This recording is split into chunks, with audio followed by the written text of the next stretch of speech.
देखो interference of light, interference of light.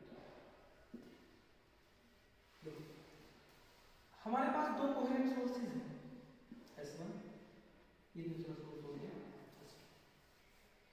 ठीक है। कोहेरेंट सोर्सेज का मतलब एक बात तो पक्की है, सेम फ्रीक्वेंसी की लाइट निकालने वाले हैं, और इनके बीच में क्या है, या तो इनके बीच का जो फेज है वो सेम है, या इनके बीच में एक कांस्टेंट फेज डिफरेंस है। तो दो कोहेरेंट सोर्सेज जब लाइट प्रोड्यूस करते हैं, जब ये अपनी वेव बना रहे हैं, तो हम देखते हैं उनके बनने वाली वेव अलग अलग पॉइंटों पर जब एक दूसरे से मिलती हैं, एक दूसरे पर सुपरपोज होती हैं, क्या बोल रहे हो, सुपरपोज बोलते हैं, एक दूसरे पर सुपरपोज होते हैं, तो हम देखते हैं उनकी जो एनर्जीज हैं वो रिडिस्ट्रीब्यूट हो जाती है वेव्स की। कई पॉइंट पर हमको मैक्सिमा मिलता है, कई पॉइंट पर हमको मिनिमा मिलता है। इस फिनोमेना को बोलते हैं इंटरफेरेंस ऑफ लाइट। ये हर एक तरीके की वेव में होता है, चाहे साउंड वेव हो, चाहे आपकी वाटर वेव हो, चाहे आपकी लाइट वेव हो। क्लियर यहां तक ये? अच्छा ध्यान से देखो, मानो यहां से एक वेव निकली, लाइट वेव, एक वेव यहां से निकली, अगर ये कोहेरेंट सोर्स है तो इस पॉइंट पर जब वेव मिली वो जीरो फेज पे मिली। अब क्योंकि ये कोहेरेंट सोर्स है तो टाइम के साथ इनके बीच का फेज डिफरेंस चेंज नहीं हो, मतलब सेम टाइम पर ये मैक्सिमम बनाएगी, सेम टाइम पर ये मिनिमम बनाएगी। जब ये मैक्सिमम बनाएगी इसकी चमक बहुत ज्यादा होने वाली है। भाई दोनों की दोनों वेव की मैक्सिमम मिल गया, मैक्सिमम एम्पलीट्यूड होगा, मैक्सिमम एम्पलीट्यूड लाइट में किससे मतलब होगा, चमक से मतलब। तो हम देखते हैं यहाँ पर दोनों का एम्पलीट्यूड जुड़ के जो वेव बनेगी वो मैक्सिमम एम्पलीट्यूड की।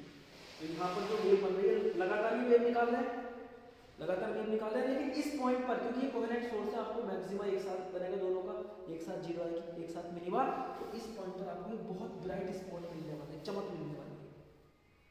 इसी तरह से इन पॉइंट पर, इस पॉइंट पर जब ये वेव पहुंची कुछ इस तरह से, ध्यान से देखो, नीचे से जो वेव पहुंची कुछ इस तरह से पहुंची, तो इस पॉइंट पर इनके बीच का फेज डिफरेंस क्या है, 180 का, एक का मिनिमा दूसरे का मैक्सिमम, दोनों जीरो के साथ आएंगे, एक का जीरो या एक जितना नीचे जाएगी दूसरी उतना ही ऊपर जाएगी। तो हर एक टाइम पर ये एक दूसरे के एम्पलीट्यूड को, अगर इनका एम्पलीट्यूड सेम मान के चल रहा है, फिलहाल सेम मान लो, इसका भी 1 यूनिट का है, इसका भी 1 यूनिट का है, तो हर एक टाइम पर यहाँ पर हमको नेट एम्पलीट्यूड कितना मिलने वाला है, 0। अगर मैं इलेक्ट्रिक फील्ड वेक्टर की बात करूँ तो इसमें इलेक्ट्रिक फील्ड ऑसिलेट होते हैं, एक ने अपना इलेक्ट्रिक फील्ड ऊपर बनाया, दूसरे ने नीचे, एक ने मैक्सिमम बनाया, दूसरे ने मैक्सिमम, फिर से जीरो हो गया, दूसरी वाली के ऊपर बनना शुरू हो गया, पहली वाली का नीचे, और जो मैक्सिमा है दोनों का सेम है, मैक्सिमम एम्पलीट्यूड सेम है, तो इस पॉइंट पर हमको क्या मिलने वाला है, मिनिमा मिलने वाला है। मतलब इस पॉइंट पर हमको एक डार्क स्पॉट मिलने वाला है। यहाँ से भी रोशनी चली, यहाँ से भी रोशनी चली, लेकिन इस पॉइंट पर क्या मिला, अंधेरा मिला। यहाँ पर हमको बिल्कुल भी चमक नहीं दिखाई देगी, क्या मिल जाएगा, अंधेरा मिल जाएगा। तो हम देखते हैं अगर हमारे पास दो कोहेरेंट सोर्स है लाइट के, तो अलग अलग पॉइंट पर चारों तरफ पर लाइट निकलेगी, इनसे अलग अलग पॉइंट पर जब इनकी एनर्जी मिलती है, इनसे निकलने वाली वेव मिलती है, कई पॉइंट पर हमको बहुत ज्यादा चमक दिखाई देती है, मैक्सिमा बनता है, कई पॉइंट पर हमको क्या मिलता है, मिनिमम। मिनिमम का मतलब क्या है, चमक सबसे मिनिमम दिखाई देती है, उसको हम क्या बोलते हैं, कई पॉइंट पर मिनिमम मिलता है। और इस फिनोमिना को, इस एनर्जी का जो रिडिस्ट्रीब्यूशन होता है, कई जगह पर दोनों की एनर्जी जुड़ गई, बहुत ज्यादा हो गई, कई जगह पर एनर्जी बिल्कुल जीरो है। ये जो डिस्ट्रीब्यूशन होता है मैक्सिमम मिनिमा का, इसको क्या बोलते हैं, इंटरफेरेंस ऑफ लाइट। ये तो लाइट की बात थी, वाटर वेव हो, पानी की वेव भी जब चलेगी कहीं पर मिलेंगी, तो जब ये मिलती है कई जगहों पर हमको वेव का एम्पलीट्यूड एकदम से मैक्सिमम मिनिमम होगा, और कई जगह पर हम देखेंगे वाटर बिल्कुल स्थिर है। स्थिर कहाँ पर होगा कि दोनों वेव सेम एम्पलीट्यूड की है, तो एक पॉइंट को एक वेव किसी पॉइंट पर 1 मीटर ऊपर उछाल रही है, 180 का फेज डिफरेंस है, तो दूसरी 1 मीटर नीचे, पॉइंट तो वहीं का वहीं रुकेगा। जब ये आधा मीटर ऊपर उछालेगी तो दूसरी वेव आधा मीटर इस पॉइंट को नीचे की तरफ ले जाएगी, पॉइंट वहीं का वहीं। मतलब दो वाटर वेव अगर मैं सेम फेज की प्रोड्यूस कर दूं तो कुछ जगह पर मुझको लगेगा यार पानी का एम्पलीट्यूड मैक्सिमम हो रहा है इस तरीके से, और कुछ जगह पर पानी अपनी पोजीशन से हिलने वाला है, वाटर के मॉलिक्यूल मीन पोजीशन पर रहेंगे। आई बात समझ में? ये फिनोमेना आपका क्या कहलाता है, इंटरफेरेंस। यहाँ पर एक स्पेशल केस हमने देखा, दोनों वेव्स का एम्पलीट्यूड हमने सेम लिया, दोनों वेव्स का एम्पलीट्यूड सेम लिया।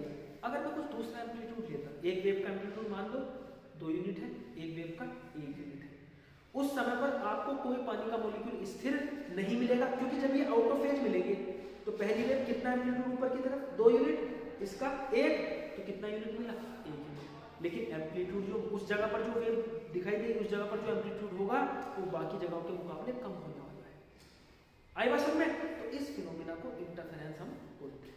ठीक है, when two sources, when the wave through two coherent sources meet या superpose at a point, at points in space, अलग अलग पॉइंट्स पे मिलने वाले हैं, their energies become redistributed, they form maximum at some points and minima at other points. This phenomena is called interference of light.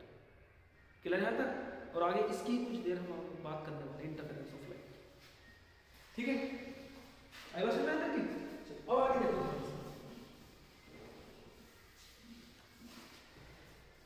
इसका कुछ इस तरह से देखते हैं इंटरफेरेंस।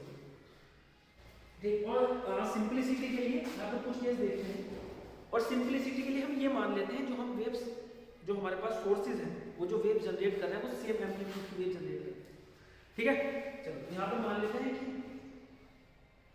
किसी पॉइंट पर दो सोर्सेज, दो कोहेरेंट सोर्सेज से वेव आई। ठीक है, ये सोर्स हो गया S1, ये सोर्स हो गया। यहाँ पर मैंने ऐसी स्क्रीन लगा दी, कुछ पॉइंट चुन लिए, एक पॉइंट मान लो यहाँ पर ले लिया मैंने। ठीक है, एक पॉइंट यहाँ पर ले लिया, एक पॉइंट नीचे ले लिया, ये फर्स्ट, ये सेकंड। मान लेते हैं कि जो सोर्स वेव जनरेट कर रहे हैं, इनके बीच में कंडीशन क्या थी हमारे पास? या तो फेज डिफरेंस क्या हो, सेम हो, सॉरी फेज डिफरेंस 0 हो, सेम फेज में हो, सेम एक साथ मैक्सिमम जनरेट करें, एक साथ मिनिमम, या कांस्टेंट फेज डिफरेंस। सबसे सिंपल केस क्या होता है? सेम फेज को बनाना बहुत आसान है, तो हम सेम फेज का केस लेके चलेंगे। यहाँ से लाइट वेव गई, एक कोहेरेंट सोर्स है ना, एक लाइट वेव, मान लेते हैं इस पॉइंट पर ये ऐड हो रही है, ऐड हो रही है, ध्यान से इस पॉइंट पर जब ऐड हुई, ये सेम फेज में हुई, तो सेम फेज में पहली वेव कुछ इस तरीके से आएगी, दूसरी वेव भी इसी तरीके से आएगी, दोनों के एम्पलीट्यूड सेम है, इसका 1, इसका 1। जब ये मिलेंगे इस पॉइंट पर, तो जो नई वेव बनने वाली है उसका एम्पलीट्यूड कितना हो जाएगा? 2, सीधा सीधा जोड़ दो, एम्पलीट्यूड कितना हो गया? 2 हो गया, 1 + 1। सिर्फ एम्पलीट्यूड नहीं जोड़ते, हर एक पॉइंट पर इलेक्ट्रिक फील्ड वेक्टर जुड़ेगा इनका।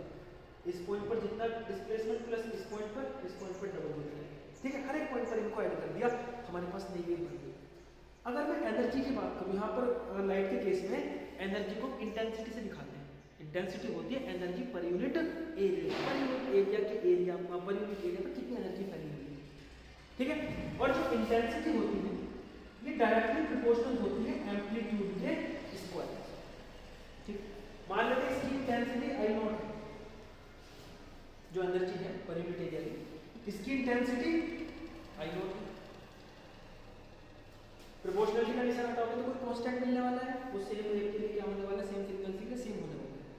ठीक है, तो I0 की वैल्यू लिख दी मैंने K A², इसकी एनर्जी को भी क्या लिख दिया?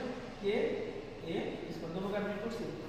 जिस पॉइंट पर ये मिली, एम्पलीट्यूड डबल हो गया, एनर्जी मुझे निकाली, इंटेंसिटी मुझे निकाली, फाइनल इंटेंसिटी I मान लो, I किसके बराबर हो जाएगी? Final amplitude K, final amplitude कितना हो गया? 2A, फाइनल एम्पलीट्यूड 2A हो गया ना जुड़ के, तो ये 2A का कितना मिला? 4KA², और KA² क्या होगी? पहली इंटेंसिटी, तो कितना हो गई? 4I0। मतलब जब वेव का एम्पलीट्यूड डबल होता है, उसकी एनर्जी कितने गुना बढ़ती है? 4 गुना बढ़ती है। आपकी तरफ 2 वाटर वेव आ रही है, एक की हाइट 1 मीटर है, दूसरे की हाइट 2 मीटर है, किस वाली से दूर भागोगे? 2 वाली से, ज्यादा छोड़ देगी, एक वाली से, 2 वाली से। 2 वाली के पास एक से कितनी ज्यादा एनर्जी है? 4 गुना। एम्पलीट्यूड डबल का मतलब एनर्जी 4 गुना। ठीक है, अब दूसरा केस देखते हैं। यहां पर जो वेव मिलने वाली है वो आउट ऑफ फेज मिलेगी। मान लेते हैं मतलब ये वेव पहुंची कुछ इस तरह से, और यहां से जो वेव पहुंची कुछ इस तरह से, आउट ऑफ फेज मिली। आउट ऑफ फेज में सेम टाइम पर सेम लोकेशन पर कुछ इस तरीके की सिचुएशन बनी है, जिस जगह पर इसका मैक्सिमम है उस जगह पर इसका मिनिमम है। मीन दोनों का सेम है, किसी पॉइंट पर ये ऊपर की तरफ 2 यूनिट है तो नीचे की तरफ 2 यूनिट है। आउट ऑफ फेज जब ये मिली तो नेट वेव क्या है? 0। समो की वेव खत्म हो गई, 2 रोशनी ऐसे मिली, क्या बनाया मैंने? अंधेरा बना दिया, कुछ नहीं दिखाई देने वाला। अगर सेम एम्पलीट्यूड है, कोहेरेंट सोर्सेज है, ठीक है। तो यहाँ पर एम्पलीट्यूड जीरो है तो एनर्जी कितनी हो गई, जीरो, ठीक। अभी तीसरा केस देखते हैं। तीसरे केस में इनका जो फेज डिफरेंस जिस पॉइंट पर ये मिल रही है ना तो जीरो है और ना ही 180, कोई बीच का फेज डिफरेंस है, 90 का फेज डिफरेंस मान लो, 60 का हो सकता है, 120 का हो सकता है, कोई दूसरा फेज डिफरेंस अपनी अलग अलग साइकिल की पोजीशन इस तरीके से कि इनके बीच का फेज डिफरेंस ना तो जीरो है ना 180, मतलब पूरी तरीके से ना तो इन फेज है ना ही आउट ऑफ फेज। जब ये यहाँ पर मिली कुछ इस तरीके से पहुंची, ठीक है, इसने मान लो मैं जो यहाँ बना दिया कुछ ऐसे पहुंची, कुछ बीच का फेज ले लिया हमने, मान लो इसकी जो साइकिल है इसकी तो ये वाली साइकिल हो गई, ये वाली साइकिल हो गई है, और नीचे वाले की कुछ इस तरीके से होगी, कुछ ऐसी साइकिल। तो जो नई वेव मिलेगी उसका एम्पलीट्यूड 2 से तो कम होने वाला है, 2 कब है जब इन फेज होगी, और 0 से ज्यादा, मतलब जो एम्पलीट्यूड होगा वो 2 से तो कम होने वाला है, 0 से ज्यादा होने वाला है, ठीक है। पर अगर एनर्जी की बात करो तो एनर्जी I0 से ज्यादा होने वाली है, लेकिन कितनी होने वाली है इसकी, तो 0 से ज्यादा, जब आउट ऑफ फेज मिलेगी एनर्जी 0 से तो ज्यादा होने वाली है, और 4I से कम होने वाली, जो इसकी इंटेंसिटी होने वाली 4I0 से, क्योंकि मैक्सिमम कितनी एनर्जी थी 4I0 थी। तो हमने देखा है दो वेव मिली, दोनों की एनर्जी जुड़ गई, लेकिन एनर्जी कितने गुना हो गई, 4। तो ऐसा कैसे हो गया भाई, क्या कंजर्वेशन ऑफ एनर्जी हम फेल हो गए? एक के पास एनर्जी है 10 जूल, दूसरे के पास एनर्जी 10 जूल, एक पॉइंट पर मिली कितनी एनर्जी बनी, 4 गुना 40 जूल की, ऐसा कैसे हो गया? तो ऐसा ऐसे हो गया कि जब भी दो सोर्स से निकलने वाली लाइट वेव इंटरफेरेंस करने वाली है, आपको कुछ पॉइंट पर मैक्सिमा मिलता है, साथ साथ कुछ पॉइंट पर मिनिमा भी तो मिला है, मतलब कुछ पॉइंट ऐसे भी तो है जहां एनर्जी कितनी हो गई, 0। तो दो जो 4 गुना एनर्जी 2 गुना कहां से, वहां से निकल गई। आई बात समझ में कि जब मैक्सिमा होगा तो कहीं ना कहीं मिनिमा भी होगा, तो एनर्जी का रिडिस्ट्रीब्यूशन हो रहा है, मिनिमा पे एनर्जी 0, तो 20 जूल एनर्जी वहां से आई है, तो यहाँ पर टोटल आपको कितनी देखने को मिली, 40 जूल देखने को मिली है। क्लियर है? ऐसा कुछ होता है इंटरफेरेंस, ठीक है। आगे देखो, उसके बाद कंडीशन देखते हैं। अभी हमने ये तो पता कर लिया कि भाई कंस्ट्रक्टिव इंटरफेरेंस होगा, इसको कंस्ट्रक्टिव बोलते हैं। कंस्ट्रक्टिव में क्या होगा कि अगर आपके पास जो फाइनल एनर्जी मिल रही है, एम्पलीट्यूड मिल रहा है, वो किससे ज्यादा है, इनिशियल से ज्यादा है, ए से ज्यादा है, तो उसको बोलते हैं कंस्ट्रक्टिव इंटरफेरेंस, ठीक है। और डिस्ट्रक्टिव कंडीशन क्या मिलती है, डिस्ट्रक्टिव आपको क्या मिलता है, मिनिमम मिलता है, उसको बोलते हैं डिस्ट्रक्टिव इंटरफेरेंस, कंस्ट्रक्टिव इंटरफेरेंस और डिस्ट्रक्टिव इंटरफेरेंस। अब इनकी हम कंडीशन निकालने वाला है मैक्सिमम मिनिमा की, कि क्या पर्टिकुलर कंडीशन है कि दो वेव से लाइट वेव निकली, मुझे पता करना है इन वेव्स के बीच में क्या रिलेशन है, कि किस पॉइंट पर ये किस तरीके से मिले, ताकि मुझको या तो मैक्सिमम मिले या फिर क्या मिले, मिनिमम मिले, कि कहीं पर ये क्या करें, कंस्ट्रक्टिव इंटरफेरेंस करें या फिर क्या करें, डिस्ट्रक्टिव इंटरफेरेंस करें। क्लियर है यहाँ तक? चलिए आगे देखते हैं कंडीशन। नेक्स्ट टॉपिक आपका condition for constructive and destructive interference.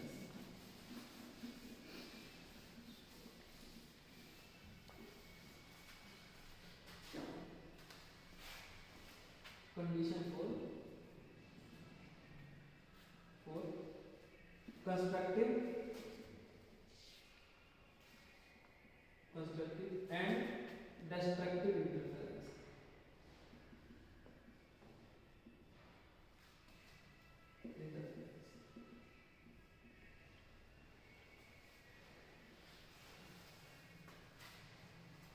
किसी पॉइंट पर, अब मेरे पास ये दो सोर्स है S1 S2, जरूरी नहीं दोनों के एम्पलीट्यूड सेम है और जरूरी नहीं दोनों का फेज सेम है। जब वो किसी पॉइंट पर मिल रही है, जब अगर ये फेज जनरेट भी कर रहे हैं जहां से, तो इनके बीच में कोई फेज डिफरेंस पर्टिकुलर हो सकता है। लेकिन अगर ये कोवेलेंट सोर्स है, एक बात तो पक्की है, किसी पॉइंट पर इनके बीच का फेज डिफरेंस क्या होगा, फिक्स होगा किसी पॉइंट। अगर टाइम 0 पे यहाँ पे, जब यहाँ से वेव आएगी, यहाँ से वेव आएगी, इस पॉइंट पर मिलेगी, पॉइंट P पर, तो P पॉइंट पर जब ये मिलेंगी तो P पॉइंट पे जो फेज होने वाला है, जब दोनों इस पॉइंट पर पहुंच रही है, उस लोकेशन पर इनके बीच का फेज डिफरेंस अगर मान लो 60 डिग्री का है, तो हर एक टाइम पर वो फेज डिफरेंस 60 डिग्री होने वाला है। अगर 0 फेज डिफरेंस से मिल रही है तो हर एक पॉइंट पर इनका फेज डिफरेंस 0 होने वाला है, ठीक। अच्छा, जब ये वेव यहाँ पर पहुंच रही है तो इस पॉइंट के अगर मैं मोशन को देखूं इस पॉइंट के, तो भले ही वेव की इक्वेशन थोड़ी सी डिफरेंट होती है जो ट्रैवलिंग वेव की होती है। सिंपल ये पॉइंट इस पॉइंट का तो ऑसिलेशन ही होने वाला है फाइनली, ये पॉइंट तो ऊपर नीचे मूव करने वाला है। तो किसी टी टाइम पर जब पहले सोर्स से यहाँ पर वेव पहुंची, इस पॉइंट का वो वेव क्या करा रही है, ऑसिलेशन कर रही है। तो उसके कारण किसी टी टाइम पर ऑसिलेशन की इक्वेशन है डिस्प्लेसमेंट की y1 equal to a1 sin omega t किसी टाइम t पर, मतलब टाइम t अगर 0 है 0 सेकंड पर, तो टाइम को 0 रखो, ओमेगा t की वैल्यू 0 है, तो sin 0 की वैल्यू 0, एम्पलीट्यूड क्या हो गया 0। अगर टाइम की वैल्यू इस प्रकार है, ओमेगा क्या होती है यहाँ पर एंगुलर वेलोसिटी, सिंपल ऑसिलेशन की इक्वेशन तो पढ़ी है आपने होती है ना, ए sin ओमेगा t। तो किसी t टाइम पर इसका पहली वेव के कारण इस पॉइंट पर जो ऑसिलेशन हो रहा है उसको ये इक्वेशन दिखा रही है।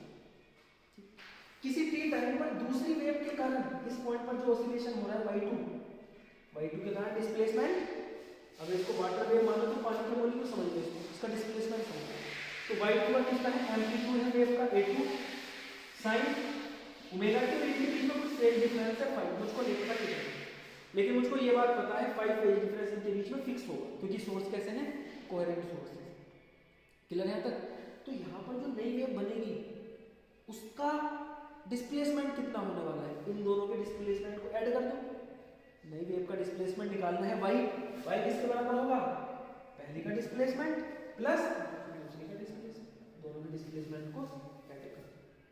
ठीक है, ध्यान से, पहले का displacement a1 sin omega t, दूसरी का displacement a2 sin omega t plus. अब पता चल गया डिस्प्लेसमेंट ही आ गया, लेकिन इसको समझेंगे कैसे, ये तो सिंपलीफाइड फॉर्म में तो है नहीं।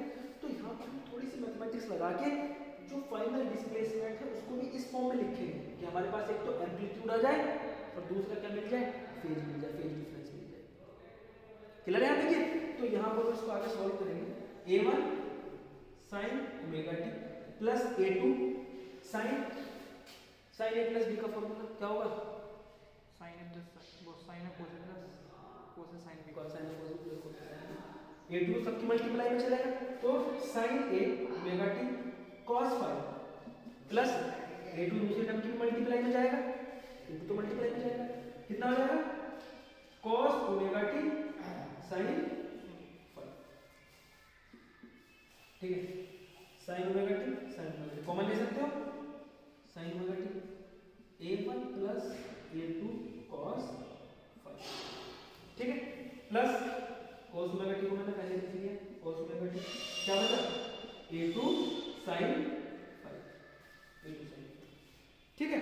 कुछ एजम्पशन यहाँ पर करेंगे हम, मैथमेटिक्स यूज करेंगे, हम मान लेंगे जो a1 plus a2 cos phi इसको थीटा के इक्वल मान लेंगे, a1 plus a2 cos phi इसको cos a cos थीटा, ये तो एम्पलीट्यूड होगा फाइनल वेव का, आगे कैलकुलेट करेंगे, इसको हमने a cos थीटा एज्यूम कर लिया, a cos थीटा, और a2 sin phi को मान लिया हमने a sin थीटा। ठीक है, वैल्यूज पुट कर दो, फाइनल कंडीशन क्या मिलेगी, ऊपर में इसको रफ कर दो ना, ये तो पता ही चल गई कहानी कि जो y निकाल रही है इस पॉइंट पर डिस्प्लेसमेंट निकाल रहे हैं जो दोनों ही वेव ने क्या किया है, प्रोड्यूस किया है किसी t टाइम पर। ठीक, ये सोर्स भी हटा देंगे, y इक्वल टू कितना हो गया sin omega t a1 plus a2 cos phi किसके बराबर हो जाएगा, a पहले लिख लिया मैंने cos थीटा, ठीक है, plus cos omega t,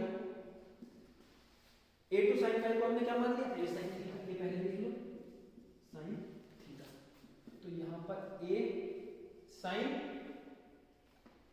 a cos b plus cos a sin omega t plus theta, ये हमारे पास फाइनल डिस्प्लेसमेंट आ गया जो दोनों ही वेव ने मिलकर प्रोड्यूस किया है।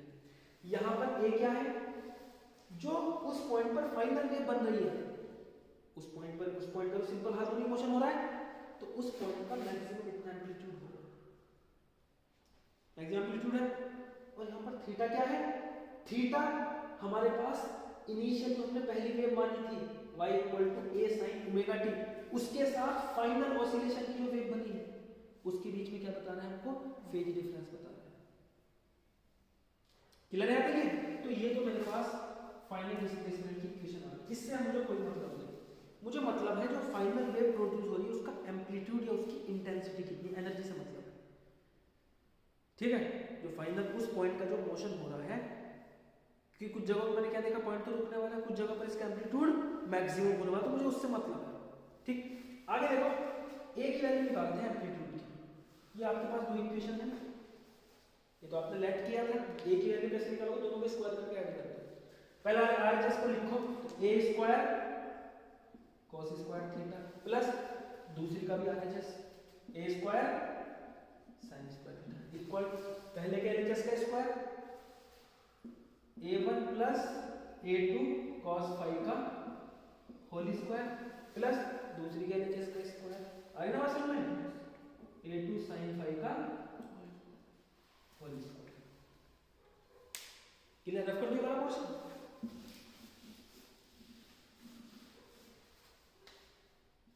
ए square cos square theta sin square theta बराबर इक्वल टू a1 का square plus a2 square cos square phi plus 2a1 a2 cos plus a2 square sin square.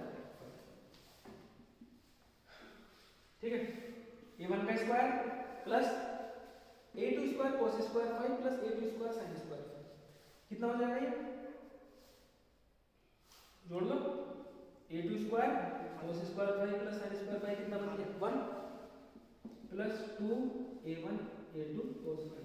तो फाइनल मेरे पास एम्पलीट्यूड का स्क्वायर आ रहा है इसके बराबर a1 का स्क्वायर a2 का square plus 2a1 a2 cos phi. ठीक है, और cos फाई क्या है, उस पॉइंट पर जो दोनों वेव आ रही है उस पॉइंट पर उनके बीच में कितना फेज डिफरेंस है, वो जो ऑसिलेशन करा रही है मॉलिक्यूल का अलग अलग उनके बीच का फेज डिफरेंस कितना है, cos फाई। क्लियर? आगे करें इसको। अब इसको हम एनर्जी की फॉर्म में लिखेंगे, ये तो एम्पलीट्यूड की फॉर्म में इक्वेशन हो गई। क्वेश्चन आते हैं इससे, जनरली इंटेंसिटी पूछी जाती है, तो इंटेंसिटी निकालेंगे। इंटेंसिटी मुझको पता है, उसको मैं k a स्क्वायर की इस तरीके से रिप्लेस कर सकता हूं, कोई कांस्टेंट आ जाएगा, वो पर्टिकुलर फ्रीक्वेंसी की वेव के लिए क्या रहेगा, सेम रहेगा।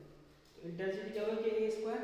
तो k कांस्टेंट से इस पूरी इक्वेशन को मल्टीप्लाई कर दूं, k कांस्टेंट से क्या बन जाएगी, k a square k a1 square k a2 square plus 2 k a1 a2 cos phi a1 a2 cos k a square क्या हो जाएगा, फाइनल वेव की उस पॉइंट पर जो ऑसिलेशन के कारण वेव प्रोड्यूस हो रही है उसकी इंटेंसिटी आ जाएगी, उस पॉइंट पर इंटेंसिटी मिल जाएगी।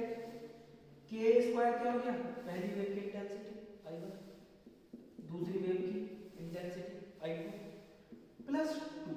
अब देखो इस k को आप ऐसे लिख सकते हो under root k into under root k, कोई फर्क नहीं पड़ेगा, एक k को दो रूट में तोड़ दिया। और क्योंकि मैं इसको इंटेंसिटी के फॉर्म में लिखना चाहता हूं तो मैं इसको ऐसे भी लिख सकता हूं अंडर रूट k a1 का स्क्वायर, a1 को अगर अंडर रूट में लिखो तो स्क्वायर लिखना पड़ेगा, दूसरे को क्या लिख लो अंडर रूट k a2। तो इस टर्म को थोड़ा सा चेंज करके k को दो अंडर रूट में तोड़ दो, under root k a1 square under root k a2 square में क्या बन जाएगा final 2 under root i1, under root i1 बन गया, और दूसरी term under root i2 cos phi. ये हो गई फाइनल वेव की इंटेंसिटी। बहुत क्वेश्चन इससे पूछे जाते हैं, आपको दो वेव की इंटेंसिटी दे देंगे, किसी पॉइंट पर ये मिली, उस पॉइंट पर फेज डिफरेंस 30 डिग्री, बताओ फाइनल उस पॉइंट पर इंटेंसिटी कितनी होने वाली है, उस पॉइंट पर फेज डिफरेंस 0 है, उस पॉइंट पर इंटेंसिटी कितनी होने वाली है। किसी पॉइंट पर ये आउट ऑफ फेज मिल रही है तो फाई की वैल्यू क्या हो जाएगी 180, उस पॉइंट पर इंटेंसिटी कितनी होने वाली है। अरे बात सुन रही है? ठीक है, तो ये इंपॉर्टेंट इक्वेशन है फाइनल। चलो आगे बढ़ते हैं, इसको इंटेंसिटी वाली इक्वेशन को फाइनल ऊपर लिखा होगा, ठीक है।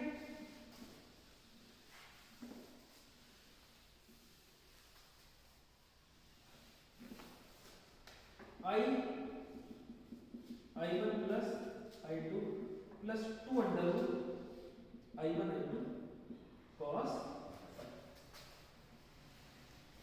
ठीक, हमें सिर्फ दो केस से मतलब है जो हमारे स्पेशल केस है, किस पॉइंट पर इंटेंसिटी मिनिमम होगी और किस पॉइंट पॉइंट पर इंटेंसिटी मैक्सिमम होगी, ये हमें निकालना है, मैक्सिमम और मिनिमम। किस पॉइंट पर इंटेंसिटी मिनिमम होगी, किस पॉइंट पर चमक सबसे कम होने वाली है, किस पॉइंट पर चमक सबसे ज़्यादा होने वाली है, जब दो लाइट वेव मिलेंगी तो कोहेरेंट सोर्स दो। केस फर्स्ट मैक्सिमम में केस लिखते हैं, देखो मैक्सिमम कब होगा, इनकी वैल्यू तो फिक्स है, जो वेव जनरेट हो रही है उनकी इंटेंसिटी तो फिक्स है। cos फाई की वैल्यू जब मैक्सिमम होगी तो फाइनल इंटेंसिटी भी मैक्सिमम होगी, ठीक है।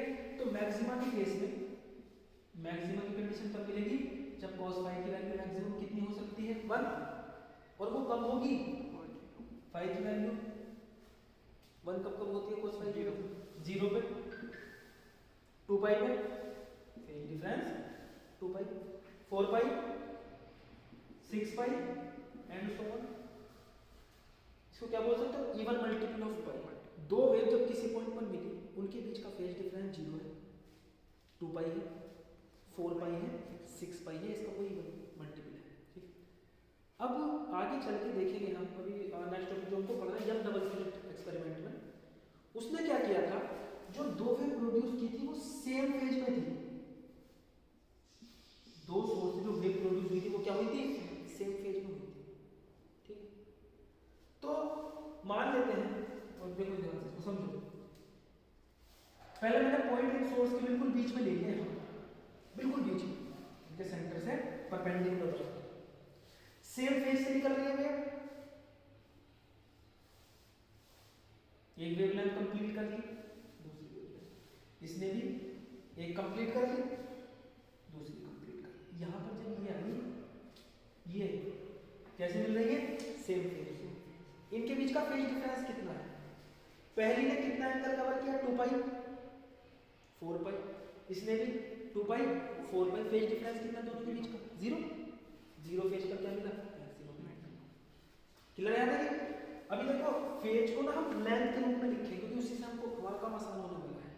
अगर मैं लेंथ की बात करूं, दोनों की वेवलेंथ सेम है, सेम फ्रीक्वेंसी सेम वेवलेंथ की लाइट है, इसने कितनी लेंथ ट्रैवल की, जब एक वेव कंप्लीट की लैम्डा, दूसरी वेव में लैम्डा, टोटल 2 लैम्डा, नीचे वाली ने भी 2 लैम्डा, तो इसने कितना रास्ता चला, 2 लैम्डा, नीचे वाली ने भी कितना रास्ता चला, 2 लैम्डा, इनके पाथ में डिफरेंस कितना है, 2 लैम्डा माइनस 2 लैम्डा 0, तो 0 फेज डिफरेंस, या अगर सेम सोर्स से 0 फेज डिफरेंस से लाइट चालू हो रही है तो इनके बीच का फेज डिफरेंस या तो 0 है और पाथ डिफरेंस भी कितना है, 0 है। आपको उस पॉइंट पर क्या मिलने वाला है, मैक्सिमा मिलने वाला है। कंडीशन मिल गई ना मैक्सिमा की, फेज डिफरेंस कितना, 0, और रास्ते का अंतर पाथ डिफरेंस भी कितना, 0, मैक्सिमा मिल गया। आगे देखो ये कंडीशन कब है, जब ये सेम फेज में शुरू हो रही है। दूसरी कंडीशन, दूसरा मैक्सिमा कहां मिलेगा, एक वेव कंप्लीट की, 2 वेव कंप्लीट की, 3 वेव कंप्लीट की, यहां से शुरू हुई नीचे वाले पॉइंट से, एक कंप्लीट की, 2 कंप्लीट की, 3 कंप्लीट की, मान लो इस पॉइंट पे पहुंचे, 4 पूरी पूरी इसमें 4 में कंप्लीट कर ली 4 वेव, ठीक है। इसकी कितनी होगी देखो, एक यहां से शुरू किया ना, 1 2 3, इसकी कितनी हो गई, 1 2 3, एक और हो गई 4। इस पॉइंट पर जब ये मिली, कैसे मिल रही है, सेम फेज में। टोटल एंगल इसने कितना ट्रेवल किया, एक साइकिल में कितना, 2 पाई, तो 2 पाई, 4 पाई, 6 पाई, इसने कितना फेज कवर किया, 2 पाई, 4 साइकिल करी ना, 4 पाई, 6 पाई और 8 पाई। तो जब ये यहाँ पर मिली, इनके बीच का फेज का अंतर कितना है, 8 पाई माइनस 6 पाई, कितना मिला, 2 पाई। जब इनके बीच का अगर सेम 2 कोहेरेंट सोर्स है जो सेम फेज में है, उनसे जब लाइट वेव किसी पॉइंट पर मिली, फेज डिफरेंस कितना है उनके बीच में, 2 पाई का फेज डिफरेंस है, तो 2 पाई के फेज डिफरेंस में हमको क्या मिलता है, मैक्सिमम मिलता है। अगर मैं इसको पाथ लेंथ की फॉर्म में लिखूं, पाथ लेंथ कितनी लेंथ ट्रेवल की, लैम्डा, यहां से यहां तक, लैम्डा, यहां से यहां तक, लैम्डा, कितनी डिफरेंस ट्रेवल की, 3 लैम्डा, यहां से लैम्डा लैम्डा लैम्डा लैम्डा, कितनी डिस्टेंस ट्रेवल की, 4 लैम्डा, तो पाथ डिफरेंस में अंतर कितना है, 4 लैम्डा माइनस 3 लैम्डा लैम्डा। तो फेज डिफरेंस 0, 2 पाई, आगे और ऊपर बना लोगे 4 पाई भी हो सकता है कहीं पॉइंट पर, 6 पाई, 8 पाई, इतना है। फेज डिफरेंस तो हर जगह वैलिड होगा, लेकिन पाथ डिफरेंस को हम तभी डिफाइन करते हैं जब ये सेम फ्रीक्वेंसी से सेम मतलब सेम फेज में होंगे, ऑसिलेटर सेम फेज में होंगे। यहाँ से पाथ डिफरेंस कितना है लैम्डा, पहले पाथ डिफरेंस कितना था 0, आगे पाथ डिफरेंस कितना है 3 लैम्डा, इसने 2 वेव कंप्लीट की, इसने 5 कर ली, तो 5 लैम्डा माइनस 2 लैम्डा 3 लैम्डा। तो फेज डिफरेंस 0, 2 पाई, 4 पाई, 6 पाई, या पाथ डिफरेंस कितना 0 लैम्डा 2 लैम्डा 3 लैम्डा, इसके क्या हुआ इंटीग्रल मल्टीपल हो गए। ये दो कंडीशन मिल रही है मुझको कि जब हमारी जो लाइट वेव होगी वो क्या बनाएगी मैक्सिमा बनाएगी। तो फेज डिफरेंस किसी पॉइंट पर 0, 2 पाई, 4 पाई, 6 पाई, फेज डिफरेंस की कंडीशन तो हर जगह वैलिड है। पाथ डिफरेंस की कंडीशन कब रखनी है जब दोनों के दोनों पॉइंट क्या है सेम फेज में है, जो हमारे सोर्स है कोहेरेंट सोर्स क्या है सेम फेज में है, तब पाथ डिफरेंस की कंडीशन। फेज डिफरेंस की तो हर जगह वैलिड होती है, ठीक है। तो कंडीशन क्या लिखेंगे when two sources are in same phase, same phase, उस समय पर एक साथ ऊपर एक साथ नीचे ऐसे जाते हैं, उस समय पर किसी पॉइंट पर उनके बीच का जो पाथ डिफरेंस, अब देखो तुम कन्वर्जन भी सीख लो सेम फेज के लिए। सेम फेज के लिए कन्वर्जन क्या है, मुझको फेज डिफरेंस पता है, पाथ डिफरेंस निकालना है, तो पाथ डिफरेंस को मैं p से लिखता हूं, p equal to phase difference कितना है 5 divided by 2 pi into lambda, ये कन्वर्जन होता है। 5 फेज डिफरेंस में पाथ कितना चलेगा लैम्डा चलेगा, फिर 5 पाथ कितना चलेगा लैम्डा चलेगा। आई बात समझ में, मतलब एक बार ये 2 पाई साइकिल लैम्डा, फिर से 2 पाई लैम्डा, फिर से 2 पाई लैम्डा। तो 5 की वैल्यू 0 रखोगे तो पाथ डिफरेंस 0 आएगा, 5 की वैल्यू 2 पाई रखोगे तो पाथ डिफरेंस 2 पाई से 2 पाई खत्म लैम्डा आएगा, 5 की वैल्यू 4 पाई रखोगे तो पाथ डिफरेंस काटोगे तो 2 लैम्डा आएगा। तो पाथ डिफरेंस की कंडीशन क्या आती है 0 lambda 2 lambda 3 lambda and so integral multiple of lambda, कि अगर दो लाइट वेव सेम फ्रीक्वेंसी में ऑसिलेट हो रही है, उनके बीच का जो फेज डिफरेंस है वो 0 है, तो उनके बीच का पाथ डिफरेंस कहाँ पर, उनके बीच की जो दूरी होगी उनके बीच का अंतर 0 हो, लैम्डा हो, 2 लैम्डा हो, 3 लैम्डा हो, 4 लैम्डा, उन सभी पॉइंट पर आपको चमक सबसे ज्यादा मिलने वाली, इंटेंसिटी जो वहां पे पैदा होगी वेव की वो क्या होगी मैक्सिमम। क्लियर, ये तो मैक्सिमम की कंडीशन मिली। अगर मैं मिनिमम की कंडीशन बताऊं, क्लियर है मैक्सिमम की कंडीशन, ये लिख लो ठीक, ये तो हर जगह वैलिड होगी। और जो पाथ डिफरेंस वाली कंडीशन है वो किस जगह पर है, जब लाइट जो सोर्स है वो सेम फेज में होता है। मिनिमम की कंडीशन क्या है सेकंड, मिनिमम कब मिलेगा जब इंटेंसिटी मिनिमम होगी, और इंटेंसिटी मिनिमम कब होगी जब cos फाई जो आपका फेज डिफरेंस है cos फाई की वैल्यू क्या होगी सबसे कम कितनी होती है -1, कब कब होती है -1, इसकी वैल्यू कब कब होती है -1 90 -1 होगी ना 180 पाई ऑड मल्टीपल, पाई के ऑड मल्टीपल 180 प्लस 360 प्लस 360 जोड़ते जाओ, या इसको मैं किस फॉर्म में लिखूं रेडियन में लिखूं तो pi 3 pi 5 pi 7 pi and so odd multiple of pi, pi के ऑड मल्टीपल। क्लियर है? देखिए जैसे छोटा सा एग्जांपल देख लो, यहां से ये वेव चली 3 साइकिल पूरी की, यहां से जो चली इसने 1 2 और 2.5 बना, तो अब देखो इसकी कितनी कर दी थी अपनी 3 साइकिल पूरी, यहाँ पर जब मिलेगी ये जब नीचे जाएगी तो ये मैक्सिमम बनेगी, ये ऊपर जाएगी तो ये मिनिमम। तो किसी पॉइंट पर जब यहाँ पर वे मिली है हर एक टाइम पर जैसे जैसे वेव आगे बढ़ती जा रही है, पहली वाली का मैक्सिमम दूसरी वाली का मिनिमम, मैक्सिमम से मेरा मतलब क्या है मैक्सिमम अप ऊपर की तरफ इसकी इंटेंसिटी मैक्सिमम, दूसरी वाली की नीचे की तरफ एम्पलीट्यूड जो है इनका मैक्सिमम। आई वाज मतलब हर एक समय पर इस पॉइंट पर क्या मिलेगी आउट ऑफ फेज मिलेगी। अंतर देखो कितना फेज 2 पाई 4 पाई 5 पाई, नीचे वाली ने 3 कंप्लीट कर ली 6 पाई माइनस 5 पाई कितना मिला पाई। तो फेज डिफरेंस पाई हो 3 पाई हो 5 पाई हो 7 पाई हो कैसे मिलने वाली है आउट ऑफ फेज मिलने वाली, और हमको मिनिमम मिलने वाला है। और अगर इनके एम्पलीट्यूड बराबर है I1 इक्वल टू I2 है तो उस समय पर इंटेंसिटी बिल्कुल 0 कैंसिल आउट कर देंगे एक दूसरे को, तो मिनिमम में भी क्या मिलने वाला है परफेक्ट मिनिमम, मतलब परफेक्ट डिस्ट्रक्टिव समझ लो बिल्कुल 0 इंटेंसिटी मिलने वाली है, 0 इंटेंसिटी अगर एम्पलीट्यूड सेम है। क्लियर है? देखिए आई वाज दूसरी कंडीशन पाथ लेंथ की। पाथ लेंथ की कंडीशन आपको क्यों लिखा रहा हूँ, ध्यान से देखो। पाथ लेंथ की कंडीशन जो हम बना रहे हैं सिर्फ तभी वैलिड है जब दोनों सोर्स क्या होंगे, सेम फेज में ऑसिलेट करेंगे। पाथ लेंथ की कंडीशन में इसलिए लिखा रहा हूँ, आगे जो हम नेक्स्ट टॉपिक पढ़ने वाले young double slit experiment, young double slit, उसने जो सोर्स बनाए थे वो कैसे थे, इन फेज थे, same frequency light produce in phase हुई थी। वहाँ पर जो हम अपनी कंडीशन बनाते हैं वो पाथ लेंथ की, पाथ डिफरेंस की फॉर्म में बनाते हैं। तो आपको फेज डिफरेंस पाथ डिफरेंस में रिलेशन पता होना चाहिए। अगर सेम फेज हो तो हम फेज डिफरेंस और पाथ डिफरेंस को कैसे एक दूसरे में कन्वर्ट कर सकते हैं। इसी तरह से अगर मैं इसको पाथ डिफरेंस p में लिखूं, ठीक है, वो रिलेशन आप यूज कर सकते हो, path difference equal to phase difference upon 2 pi into lambda.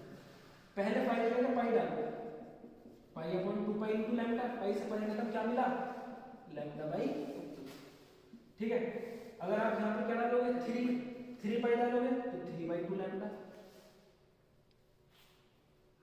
ठीक है, 5 by 2 lambda, 7 by 2 lambda and so lambda. तो पार्ट डिफरेंस की कंडीशन क्या कि दो वेवलेंथ का जो पार्ट डिफरेंस अगर वो सेम फेज में ऑसिलेट हो रहे हैं, पार्ट डिफरेंस क्या हो, पाई बाई 2 का एक ने वेव कंप्लीट कर ली, एक ने उस पॉइंट पर क्या करी, आधी करी, तो आउट ऑफ फेज मिलेगी भाई। इसने तो ये पूरी ऐसे कर ली और इसने अभी तक कितनी की है अपनी, आधी की, तो आउट ऑफ फेज मिलने वाली। एक ने 2 वेव कंप्लीट कर ली और दूसरी ने 2.5 करी, आउट ऑफ फेज मिलने वाली है। एक ने 1 करी, दूसरी ने 2.5 कर ली, पाथ डिफरेंस कितना हो जाएगा 3 बाई 2 लैम्डा। आई बात समझ। तो पाथ डिफरेंस आपका pi by 2, 3 pi by 2, 5 pi by 2, 7 pi by 2, इसका मतलब होता है odd multiple of pi by 2। Pi by 2 के कैसे मल्टीपल, ऑड मल्टीपल हो तो उस समय पर आपको क्या मिलता है, मिनिमम मिलता है।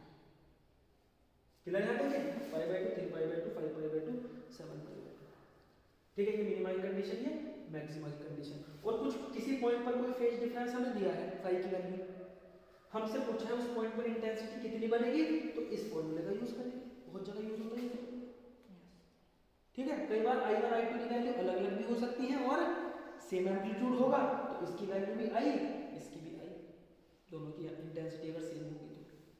क्लियर है देखिए, चलिए भाई ये यहाँ पर देखिए फाइनल कंडीशन हमें मिल गई कंस्ट्रक्टिव इंटरफेरेंस की, कहाँ पर मैक्सिमम बनेगा, डिस्ट्रक्टिव इंटरफेरेंस की कहाँ पर मिनिमम बनने वाला है। अब क्वेश्चन है, मेरे पास दो सोर्स है S1 S2, दोनों के दोनों लाइट वेव जनरेट कर रहे हैं। आप मुझे बताइए ऐसे कौन से रास्ते होंगे जिन रास्ते पर मैं चलूं तो मुझे चमक ही चमक मिले, मतलब हर एक पॉइंट पर मैक्सिमम मैक्सिमम मिले या हर एक पॉइंट पर मिनिमम ही मिनिमम मिले। एक कंडीशन और क्वेश्चन में गिवन है, दोनों क्या कर रहे हैं, ये सेम फेज से ऑसिलेट कर रहे हैं, जो लाइट वेव बन रही है वो सेम फेज से जनरेट हो रही है। फेज डिफरेंस दोनों सोर्स में कितना है, 0 फेज डिफरेंस है, दोनों कोहेरेंट सोर्स हैं विद 0 फेज डिफरेंस। तो आप वहां पर जो हमने पाथ डिफरेंस वाली कंडीशन बनाई थी उसको यूज कर सकते हैं ये निकालने में। सबसे पहली बात ध्यान से देखो, मैं इनके बीच में एक बाइसेक्टिंग लाइन बनाता हूं जो इनको बाइसेक्ट करे, इनके बीच की दूरी को। कोई सा भी पॉइंट देख लो, यहां से दूरी बराबर है, यहां से दूरी बराबर है, यहां से दूरी बराबर है, यहां से दूरी बराबर है, इनके बीच में पाथ डिफरेंस कितना होगा, हर एक पॉइंट पर 0। भाई ये 4 यूनिट चलेगा, ये भी 4 यूनिट, यहाँ से जनरेट होने वाली वेव 8 यूनिट चलेगी, ये भी, और सेम वेव में है तो हर एक पॉइंट पर सेम फेज में मिलेगी। तो मेरे पास बीच में जो बाइसेक्टिंग लाइन है वो ऐसा रास्ता है, इस पॉइंट पर, इस पॉइंट पर, इस पॉइंट पर, इन सभी पॉइंट पर हमारे पास क्या आएगा, मैक्सिमम आएगा, मतलब चमक, रोशनी रोशनी मिलने वाली है। इन रास्तों से अगर गुजरेंगे तो रोशनी रोशनी मिलने वाली है, ठीक है।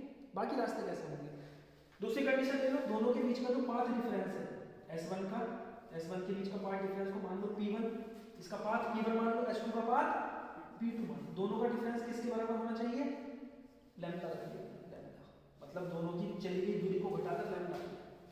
तो अगर मैं सेम डिस्टेंस, मैंने मान लिया लैम्डा की वैल्यू आधा सेंटीमीटर है, तो किन किन पॉइंट पर इन दोनों से दूरी का जो अंतर है वो क्या होगा, आधा सेंटीमीटर होगा। अगर मैं ये मान के चलूं तो मेरे पास दूसरा रास्ता कुछ ऐसा है, ये इस पॉइंट पर इन दोनों का अंतर आधा सेंटीमीटर, इन दोनों का अंतर आधा सेंटीमीटर, ठीक है। और आधा सेंटीमीटर का मतलब हमने यहाँ पर लैम्डा से लिया है।